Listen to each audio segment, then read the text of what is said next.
Hei, hvis du bruker egen bil i næring og kjører mer enn 6000 km i året, eller kjøring i næringa utgjør mer enn halvparten av totalbruken, regnes bilen som en yrkesbil. Bilen skal da regnskapsføres. Det betyr at du kan fradragsføre alle kostnader ved bilholdet, inkludert saldoavskrivning på bilen, som er et driftsmiddel. Du blir fordelsbeskattet for den private bruken av bilen.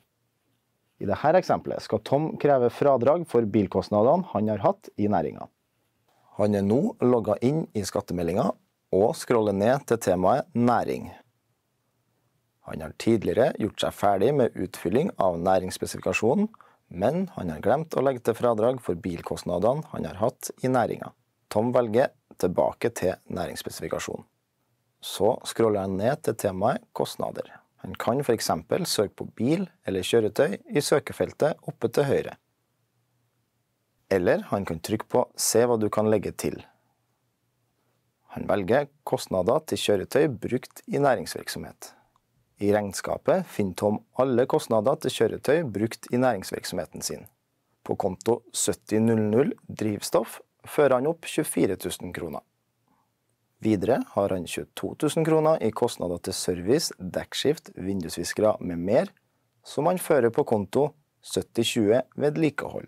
Forsikring, bom og andre avgifter på 16 000 kroner fører han på konto 7040 forsikring og avgifter. Så trykker han OK. Deretter må Tom legge inn bilen som driftsmiddel. Han scroller ned til temaet driftsmidler og trykker på «Legg til næringskjøretøy» for å legge til bilen. Han velger biltype i nedtrekksmenyen, som i dette eksempelet er personbil, og han fyller inn registreringsnummer. Og registreringsår 2018. Tom må også fylle inn listepris som ny. Han trykker på spørsmålstegnet og finner ut at listeprisen på bilen sin er 510 700 kroner. Han må også oppgi dato. I Toms tilfelle er bilen eid hele året, fra 1. januar til 31. desember. Han trykker ja på at bilen er brukt privat. Bilen er kjørt 26 000 km totalt i løpet av inntektsåret. I næring i inntektsåret har bilen kjørt 14 000 km. Tom huker av for at han har ført kjørebok, som dokumenterer næringskjøringa. Så fyller han inn kostnadene han har hatt på bilen i løpet av inntektsåret. Det var drivstoff på 24 000 kroner, kostnader til vedlikehold på til sammen 22 000 kroner, og sum forsikring og avgifter på 16 000 kroner. Da vil fordelen med privat bruk bli beregnet automatisk, basert på de opplysningene som er gitt. Han trykker OK. Så skal bilen saldoavskrives som et driftsmiddel. Han trykker på «Legg til saldoavskrivning av driftsmidler». Tom trykker så på spørsmålstegnet og får informasjon om at bilen skal saldoavskrives i saldogruppe D. Maskiner, personbiler med mer. Så må Tom legge inn et unikt kjennemerke for driftsmiddelet i akkurat denne saldogruppa. Han velger å skrive «Min bil».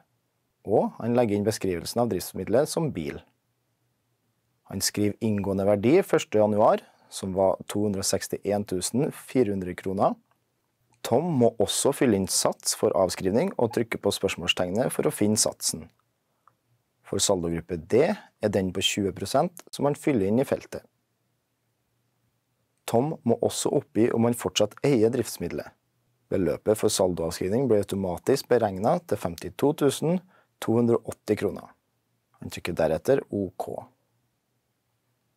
Tom ser at næringsbilen og saldoavskrivninga er registrert. Næringsspesifikasjonen er ferdig utfylt, og han trykker på «Tilbake til skattemeldingen». Utgående verdi på bilen er overført til skattemeldingen som formue.